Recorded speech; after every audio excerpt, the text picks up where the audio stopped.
Some of the earliest laws ever written were about water, not just property or power. Water was so essential that it shaped the very rules by which people lived together. In the ancient world, disputes over water could mean the difference between prosperity and ruin, so societies placed immense importance on its fair distribution and use.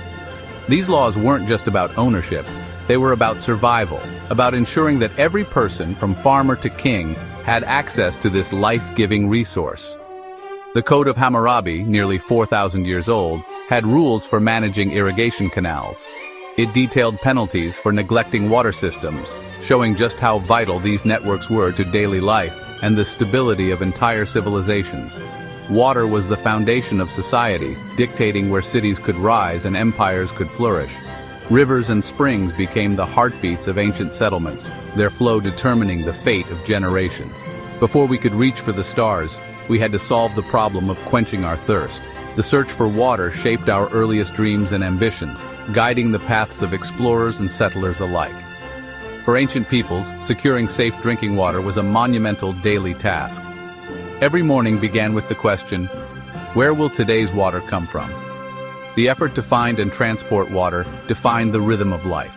Their solutions were elegant, born from a deep understanding of their environment. Ingenious aqueducts, wells, and reservoirs were crafted with simple tools but profound knowledge, blending necessity with creativity.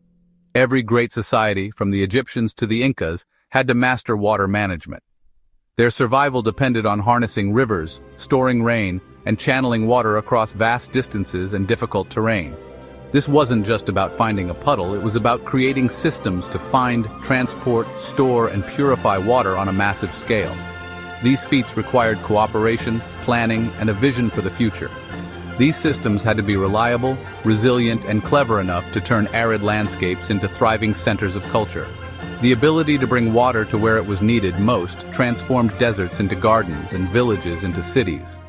The quest for water drove us to build, explore, and innovate. It inspired journeys into the unknown and the construction of wonders that still stand today. As we explore these ancient methods, we're peering into the minds of our ancestors, the dawn of engineering and scientific thought. Their experiments and observations laid the groundwork for the technologies we rely on now. Their sophisticated adaptations reveal a powerful truth. The need for water pushed humanity to achieve the extraordinary. It united communities, sparked innovation, and shaped the destiny of civilizations. The simple act of carrying water home laid the groundwork for the complex world we inhabit today. In every drop we find the story of our shared struggle, ingenuity, and triumph, a thirst that built civilization itself. Long before geological surveys or modern technology, ancient peoples became expert water detectives, relying on their senses and intuition to survive in some of the world's harshest environments.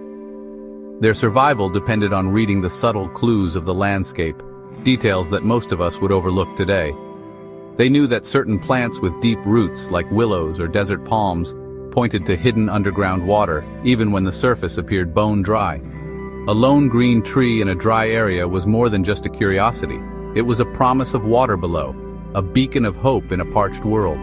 They observed animal behavior, following tracks and trails to hidden springs or seeps, knowing that animals often led the way to life-saving water. By understanding the lay of the land, how hills, valleys, and rock formations shaped the flow of rainwater, they could predict where water would collect and where wells could be dug. In deserts like the Kalahari, the sand bushmen developed ingenious methods, using hollow reeds to sip water from damp sand, a refined scientific skill passed down through generations.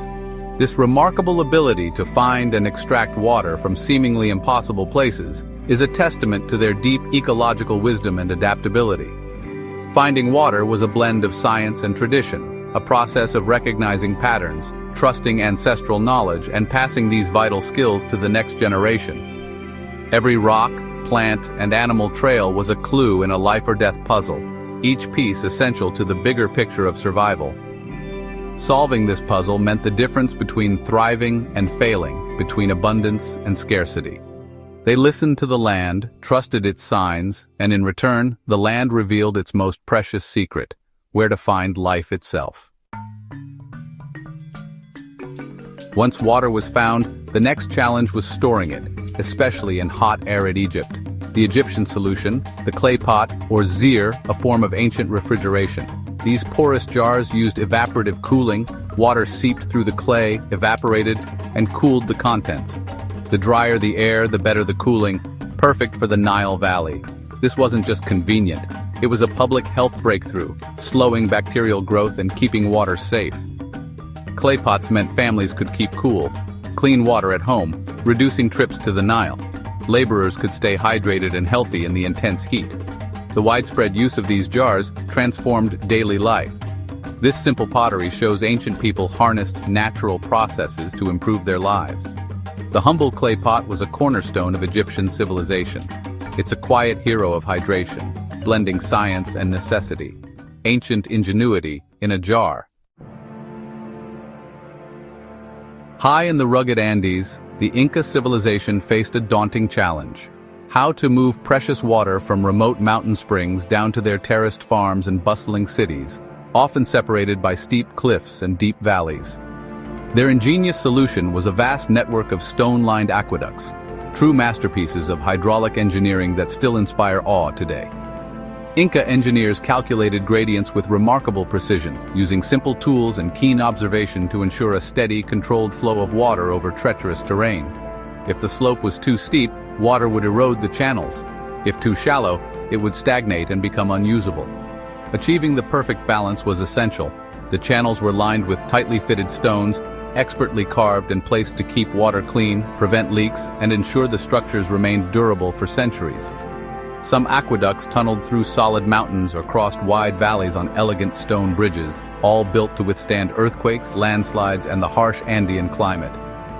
This remarkable infrastructure transformed barren, rocky slopes into fertile farmland, making it possible to grow crops at high altitudes and support a large, thriving population.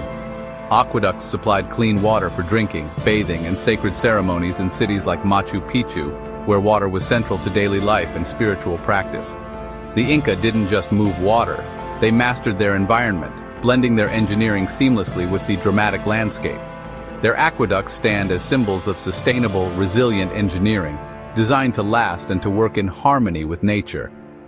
With vision and skill, they sculpted the landscape to meet their needs, turning mountains into gardens.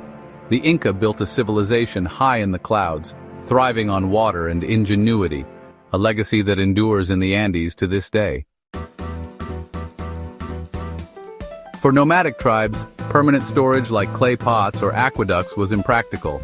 They needed portable, durable containers, so they turned to their animals. Water skins crafted from animal hides and bladders became the original hydration packs. Making a water skin was a refined skill, cleaning, tanning, and stitching the hide to create a watertight, flexible container. These skins were durable, lightweight, and collapsed as water was consumed. They even offered some evaporative cooling, keeping water refreshingly cool. Water skins enabled travel across vast, water-scarce landscapes, supporting exploration and trade. This simple solution was a lifeline in harsh environments. It shows profound resourcefulness, using every part of a precious resource. The water skin, a perfect harmony between need and nature. Finding and storing water was only half the battle. Purification was crucial. Ancient civilizations developed sand filtration, inspired by how riverbanks naturally clean water. They filled clay pots with layers of gravel, pebbles, and sand, sometimes adding charcoal. Water poured in would percolate down, with sand trapping silt and charcoal improving taste and odor. Charcoal's porous structure trapped impurities and some microbes, making water safer. This multi-stage system was a sophisticated low-tech solution. It could be scaled for families or entire communities. Using local materials, it required no complex machinery or chemicals. Sand filtration empowered communities to control water quality. It dramatically reduced waterborne diseases, a sustainable, resilient leap in public health. Even with filtration, water safety was a struggle, so our ancestors turned to fermentation. Fermenting grains and fruits created beer and wine, making liquids safer than many water sources. Low-alcohol beer became a daily staple, providing hydration and nutrition. Fermentation produced alcohol and acidity, hostile to harmful bacteria. Brewing often involved boiling water, killing microbes before fermentation began. In Egypt and Mesopotamia, beer was liquid bread, a source of calories and essential nutrients. Workers were paid in bread and beer, keeping them healthy and hydrated. Across the world, unique fermented drinks provided safe alternatives to contaminated water. This innovation allowed cities to grow, supporting dense populations. Transforming food and water, fermentation built a safer foundation for civilization. Ancient peoples also used natural storage solutions, plants and animals as water sources. In tropical and arid regions, certain plants stored water as a survival mechanism. The baobab tree's trunk could hold thousands of liters, tapped during dry seasons. Some bamboo species collected rainwater in hollow sections, creating natural canteens. Aboriginal Australians found water-holding frogs, gently extracting water without harm. This required deep botanical and ecological knowledge, passed down through generations. Finding water in plants and animals was a subtle, intimate dance with nature. It wasn't about grand engineering, but resourcefulness and adaptation. Nature provided perfectly designed containers, if you knew where to look, a testament to human ingenuity and environmental wisdom. Today we benefit from thousands of years of water innovation. The challenges of finding, moving, storing, and purifying water remain, but our tools have evolved. Ancient aqueducts inspired our pipelines. Egyptian clay pots echo in modern cooling towers. Sand and charcoal filters became today's water treatment plants. Portable bottles are descendants of animal skin canteens. The materials have changed, but the need is timeless. Every sip echoes ancient resourcefulness. These were the building blocks of society, scientific and engineering triumphs.